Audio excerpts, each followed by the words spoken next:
अपनी पुत्री देवकी का विवाह वासुदेव नाम के युवक से तय किया।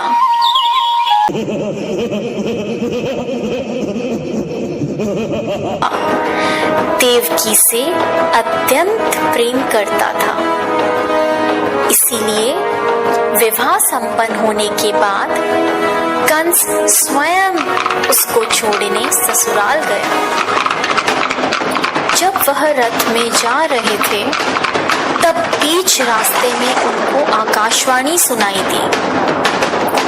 हे दुष्ट कंस, तूने इस धरती पर बहुत पाप किए हैं, इसलिए इस धरती पर से तेरे पाप नष्ट करने के लिए देवकी का 8वां पुत्र जन्म लेगा और वही तेरा विनाश करेगा।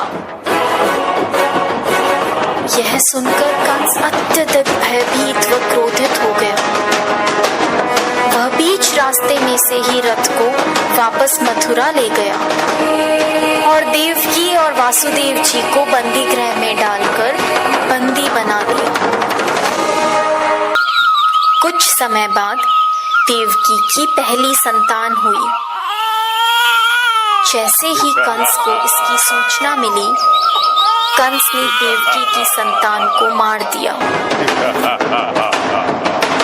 यह उसके अत्याचार की शुरुआत थी।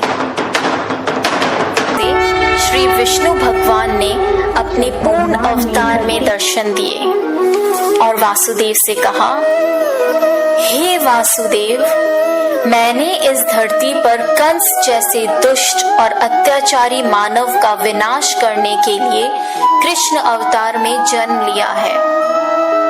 अतः मैं आपसे विनती करता हूँ कि आपके दोस्त नंद के घर ले चलें, जहाँ उनकी पत्नी यशोदा ने बालिका को जन्म लिया है।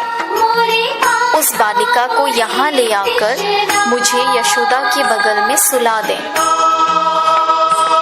ऐसा बोलकर भगवान अंतर्ध्यान हो गए। भगवान ने एक शिशु का रूप धारण किया और एक चमत्कार हुआ। वासुदेव और देवकी पीड़ी मुक्त हो गए। कारागार के द्वार अपने आप खुल गए।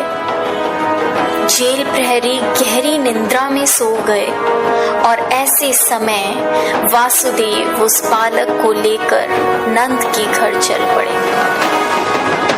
तेज वर्षा के कारण यमुना नदी का बहाव बहुत तेज था, पर यमुना नदी ने वासुदेव और उनके पुत्र के लिए रास्ता बना दिया और शेषनाग ने प्रकट होकर कृष्ण भगवान को अपने फन फैलाकर तेज बारिश से बचाया। आखिरकार वे नंद के गांव पहुंचे और कृष्ण को यशोदा की बगल में लेटाकर उनकी पुत्री को वापस बंदी गृह ले आए। वहां पहुंचते ही बंदी गृह के दरवाजे स्वयं बंद हो गए। सारे जेल प्रहरी उस पुत्री के रोने की आवाज सुनकर जाग गए और कंस को सूचित किया।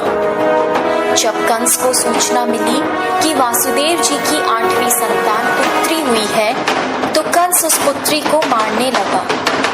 अचानक उसमें से एक दिव्य ज्योति के साथ मां शक्ति प्रकट हुई और उन्होंने कहा, हे मूर्ख कंस, निर्दोष शिशुओं की हत्या करने से तुम्हें कोई लाभ नहीं होगा। तुझे मारने वाला इस धरती पर जन्म ले चुका है।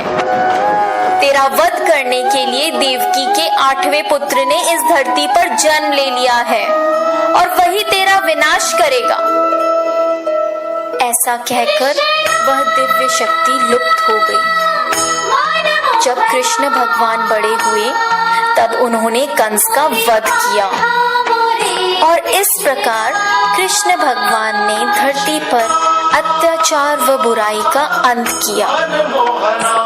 इसीलिए हमेशा प्रत्येक भाद्रपद की कृष्ण पक्ष की अष्टमी को जन्माष्टमी के रूप में श्री कृष्ण का जन्म दिवस मनाते हैं। जय श्री कृष्ण।